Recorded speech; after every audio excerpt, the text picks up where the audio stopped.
ఉమ్మడి నల్గొండ జిల్లాలోని హాస్టళ్లలో విద్యార్థుల ఆత్మహత్యలు తల్లిదండ్రులను కలవరపెడుతున్నాయి. యాదాద్రి జిల్లాలో సూసైడ్ చేసుకున్న 2 అమ్మాయిల కర్మకాండలు ముగియకముందే సూర్యాపేట జిల్లాలో మరో ఘటన జరిగింది.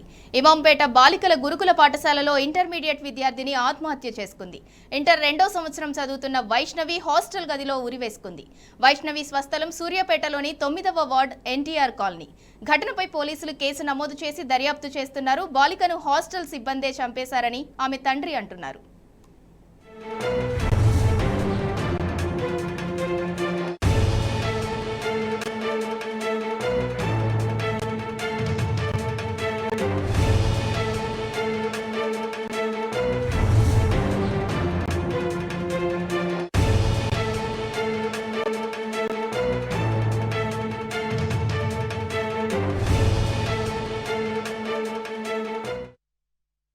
మాట్లాడుకున్నా, డబ్బులు ఇచ్చినా, డ్రెస్సులు ఇచ్చినా, అన్ని చేసి చూసినా సంతోషంగా ఉంది. నా బిడ్డ సంతోషంగా ఉంది. సాగనింపి నేను ఇంటికి వచ్చిన 7:30 వరకు. 7:30కి బయటకు వెళ్ళినా. ఇంటికి వచ్చిన నేను ఇంటికి వచ్చిన తర్వాత 10 నిమిషాల దాకా 2 గంటలకు నాకు వీడియో కాల్ నా బిడ్డ నా భార్యకి ఫోన్ చేసింది. నైట్ 9:57 నా బిడ్డకు వాళ్ళ హౌస్ మేడం నాకు ఫోన్ చేసి, నీ బిడ్డకు ఒంట్లో బాగలేదు, ఏర్ హాస్పిటల్ తీసుకొస్తున్నారమ్మా అని చెప్పింది. మేడం ఫోన్ చేస్తే వస్తున్నా మేడం అని చెప్పి 10 నిమిషాలని ఏర్ హాస్పిటల్ రమ్మని చెప్పారు. ఉరి పెట్టుకున్న నా బిడ్డ అయితే ఒక నాలుక బయటకు వెళ్ళాలి, లేకపోతే కళ్ళున్నా లావు కావాలి. అవి ఏవి లేవు. నా బిడ్డకు గొంతు కాటు తప్ప ఏది లేదు. ఉరి పెట్టుకున్న కాటు తప్ప ఏం లేదు. ఉరి పెట్టుకుందా వీళ్ళు చంపిరా అది లేదు.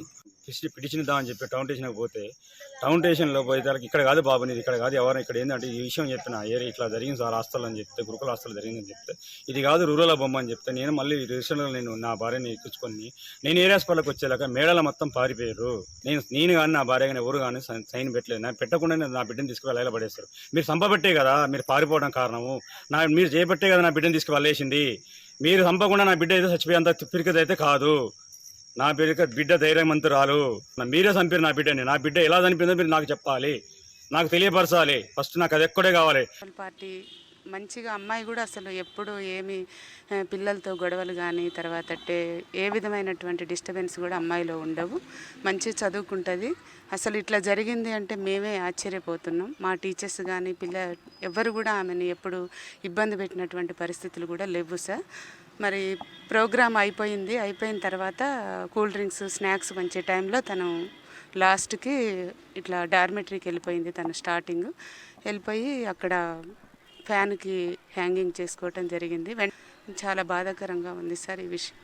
అమ్మాయి మాత్రం కొంచెం 1 మంతే ఉంది కాబట్టి మరి కొద్దిగా ప్రెజరు చదువు మీద బాగా కాన్సన్ట్రేషన్ పెట్టింది.